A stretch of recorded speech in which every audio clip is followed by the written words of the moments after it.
Hello, hello, hello. This is the ADHD for the Win podcast. I'm Chris Ferdinandi. Thanks so much for joining me. Today, I'm talking about how ADHD is actually kind of a bad name for what we have. Let's dig in. So, ADHD stands for Attention Deficit Hyperactivity Disorder. And it's kind of a poorly named condition because people with ADHD don't have a deficit of attention. We have trouble regulating it. It's a form of executive dysfunction. In fact, sometimes we actually have too much attention, not enough. So you may or may not have heard of the phrase hyperfocus before. Folks who have it will tell you, and by it I mean ADHD, will tell you that they often tend to hyperfocus on just one thing that they find really exciting or interesting, often to the detriment of other very important things. When you go into hyperfocus, you'll often neglect all sorts of important things like eating, drinking water, using the bathroom, meetings, emails, phone calls, and other sometimes more important tasks. At its best, hyperfocus is a bit of a flow state and a literal superpower that you can use to your advantage. And we'll talk about that more in another episode. But for me, it's one of the reasons why I kind of got hooked on coding and web development, because when I hyperfocus or when I start to code, it often puts me into a state of hyperfocus and it becomes almost Zen-like. I can tune everything else out. I can go really deep and I can solve some really big, complex problems and sometimes be way more productive than my web developer peers. I can remember once at a job, I got done in about a month, maybe like 4 or 5 months worth of work. And it felt absolutely amazing. There's often kind of a tail end of that around burnout, but again, that's another episode. What I want to talk about today, though, is how the name for ADHD itself creates a bunch of misnomers that about people who have it. We're perceived as flighty and aloof and always bouncing off the walls. And for some folks with ADHD at certain times, it really can be like that. Evidenced by the fact that I just went on a tangent in this very episode.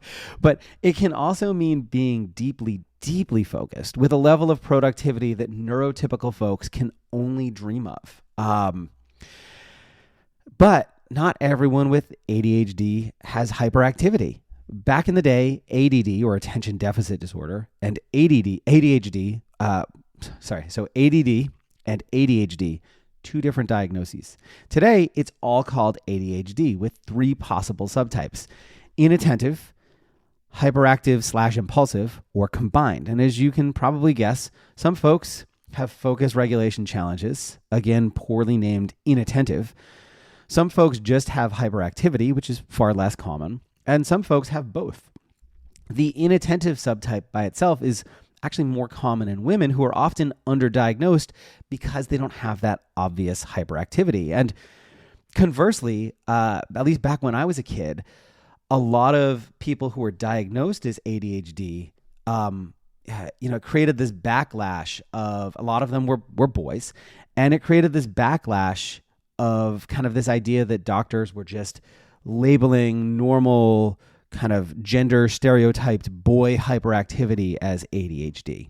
And so, for me, I just fuck stereotypes. As you may have gathered already, the language around ADHD is steeped in ableism and stereotypes. And I just fuck that shit, right? You are a goddamn unicorn superhero. Your ADHD will create some unique challenges for you, just like neurotypical folks often have some of their own unique challenges. And it also gives you some amazing superpowers that neurotypical folks just wish they could have. You're going to, potentially be more creative. You're going to be drowning in ideas. Those are things that sometimes neurotypical folks struggle with. And kind of that incredible hyperfocus state, if you can get to it, is just absolutely amazing. So all of which is to say, it's a badly named condition that reinforces a lot of ableism and can create these perceptions of folks with ADHD that are sometimes true, but don't paint an entire picture. So anyways, that's it for today. If you feel like your ADHD is holding you back, I send out a short email each weekday on how to unlock your neurodivergent superpowers. And if you want to sign up for that, head over to ADHDFTW or for the win.com to sign up. That's it for today, and I will see you next time. Cheers.